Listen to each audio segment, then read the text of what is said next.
Welcome to Gen X trader. आज है 8 दिसंबर 2022 और देखेंगे निफ्टी और बैंक निफ्टी में क्या हुआ, किस तरीके का ट्रेड सेटअप बना और किसे हम लोग ट्रेड कर सकते थे। ये सारी चीज़ें आज हम लोग इस वीडियो में जानेंगे। तो निफ्टी का अगर आज हम लोग चार्ट देखें, निफ्टी बहुत ही छोटे से रेंज में फंसा रह गया। हम लोग देख सकते हैं अराउंड 90 पॉइंट्स के रेंज में निफ्टी फंसा रहा। यहाँ से लेकर यहाँ तक का अराउंड 90 पॉइंट्स का रेंज है। ये इसी बीच में मार्केट आज फंसा रहा निफ्टी में। लेकिन अगर हम लोग बैंक निफ्टी का चार्ट देखें तो बैंक निफ्टी अराउंड यहाँ से यहाँ बहुत ही अच्छा एक यूनि डायरेक्शनल मूव किया है। अराउंड 500 पॉइंट्स इसने आज कवर किया है। डायरेक्शनल मूव हम लोग को बैंक निफ्टी में देखने को मिला है। तो चलिए पहले बैंक निफ्टी के चार्ट का डिस्कशन करते हैं। तो बैंक निफ्टी फ्लैट ओपन हुआ यहाँ पे और उसके बाद हम लोग देख सकते हैं एक डायरेक्शनल मूव दिया इस तरीके का, और फिर यहाँ पर एक छोटा सा पोल एंड फ्लैग पैटर्न बनाया और जिसका ब्रेकआउट हमें ऊपर की तरफ मिला, और ये जो रेजिस्टेंस लेवल था इसे ब्रेक करके मार्केट ऊपर की तरफ गया और फिर रिटेस्ट करने को आया। रिटेस्ट करने के बाद मार्केट फिर से अपसाइड डायरेक्शन में निकल गया और इस तरीके से मार्केट 500 पॉइंट्स का रैली किया है बैंक निफ्टी में। अगर एंट्री के लिए हम लोग अपना पॉइंट देखें तो पहली बात हमें जो एंट्री मिलता है वो हम लोग को यहाँ पर फ्लैग वाले पार्ट में मिलता है, जब इसका ब्रेकआउट हो गया और उसके बाद जब ये यहाँ पर रिटेस्ट करने को आया तो हम लोग इस जोन में एंटर कर सकते थे। कई लोग सोच रहे होंगे कि ये तो इस तरीके का एक हेड एंड शोल्डर पैटर्न बन सकता था, जिसके बाद यहाँ पर रेजिस्टेंस लेवल भी था तो यहाँ से मार्केट शायद नीचे भी आ जाता, तो फिर हम लोग इस ट्रेड को क्यों लेते। देखिए रिस्क तो रहेगा ही, लेकिन हम लोग का कैलकुलेटेड रिस्क रहता। क्यों? क्योंकि हम लोग अपना एंट्री जो प्लान कर रहे हैं, इस स्विंग का लो वाला जो कैंडल है जिसने लो लगाया है वो है ये कैंडल, और इसके हाई को हम लोग मार्क कर लेंगे और इसके लो को मार्क कर लेंगे। जब मार्केट इसके हाई को टच करेगा तो हम लोग यहाँ पर अपना एंट्री प्लान कर सकते हैं, या फिर एंट्री यहाँ से हम लोग ले सकते हैं, या फिर अगर इसी जोन के अंदर में हम लोग को अपना एंट्री बनाना है और स्टॉप लॉस हम लोग को इसके नीचे लगाना है।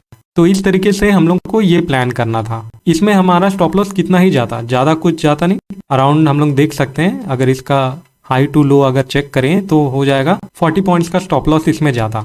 तो इस तरीके से रिस्क कैलकुलेट करके हम लोग ट्रेड कर सकते थे। दूसरी बात जिस वजह से हम लोग इस पोल एंड फ्लैग पैटर्न के रिटेस्ट में एंट्री करते वो ये था कि हम लोग देख सकते हैं कि मेजर ट्रेंड जो है वो अपसाइड है, इस तरीके का अप ट्रेंड है। तो जब ये रिटेस्ट करने को आएगा तो हम लोग यहाँ पर रिटेस्ट के टाइम में एंट्री कर सकते थे, और उसके अकॉर्डिंग देख सकते हैं कितना अच्छा हम लोग को मार्केट मूवमेंट कैप्चर करने को मिलता। दूसरी बात, अगर हम लोग टाइम फ्रेम चेंज करें और 15 मिनट का चार्ट लगाएं तो हम लोग यहाँ देख सकते हैं एक इनसाइड बार कैंडल हम लोग को यहाँ देखने को मिलता है। देख सकते हैं इस तरीके का एक इनसाइड बार कैंडल बना है यहाँ पे, और फिर मार्केट इनसाइड बार का ब्रेकआउट दिया यहाँ पे, और हम लोग का जो ये रेजिस्टेंस लेवल था इसे भी ब्रेक करके ऊपर हम लोग को क्लोजिंग मिल गया। उसके बाद अगर हम लोग एंट्री करना चाहते तो हम लोग इसके हाई पे एंट्री कर सकते थे और स्टॉप लॉस इसके नीचे लगा सकते थे। या फिर और एक तरीका ये है कि जब मार्केट ये वाली जो इनसाइड बार है इसके हाई के आसपास आएगा तब हम लोग अपना एंट्री करते और स्टॉप लॉस यहाँ पर रखते। तो ऐसे में क्या होता है कि हमारा जो स्टॉप लॉस का रेंज है वो छोटा हो जाता है। तो ये भी हम लोग कर सकते थे, और फिर देख सकते हैं उसके बाद मार्केट किस तरीके से अपसाइड रैली किया है, जिसको हम लोग कैप्चर कर सकते थे बैंक निफ्टी में।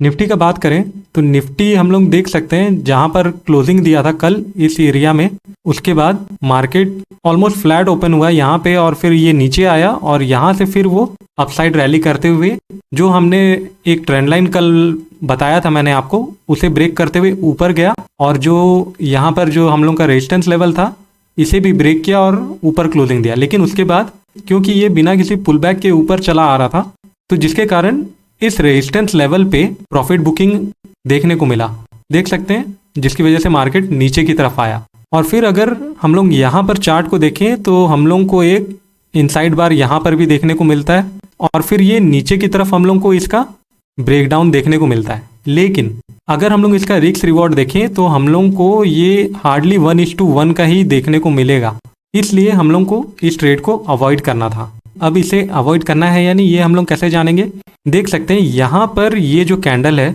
इसके बाद मार्केट अपसाइड रैली किया था। तो ये जो कैंडल है ये डे लो कैंडल था, जिसके बाद मार्केट यहाँ से टर्न अराउंड होके ऊपर की तरफ गया था। तो जब इस कैंडल के एरिया में आएगा या फिर इस कैंडल के जोन में आएगा तो यहाँ पर हाई चांसेस होते हैं कि मार्केट यहाँ से बाउंस ले। तो इसी चीज को हम लोग आज यहाँ देखने को पाते हैं कि जब मार्केट इस जोन में आया तो यहाँ से मार्केट टर्न अराउंड होकर फिर ऊपर की तरफ गया है। उसके बाद फिर से मार्केट में थोड़ा सा और पुल बैक आया और फिर देख सकते हैं ये वाली कैंडल जो है इसके जोन में जब मार्केट आया तो फिर यहाँ से मार्केट फिर ऊपर की तरफ गया है। उसके बाद इस कैंडल के जोन में जब फिर से यहाँ पर ये कैंडल जब आया तो फिर उसके बाद से फिर एक अपसाइड मूवमेंट दिया है।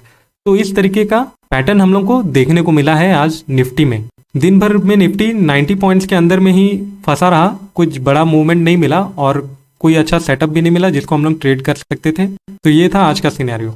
अगर वीडियो अच्छा लगा तो लाइक कमेंट शेयर सब्सक्राइब जरूर कीजिएगा और टेलीग्राम पे जुड़ जाइएगा जिसका लिंक डिस्क्रिप्शन में दिया हुआ है।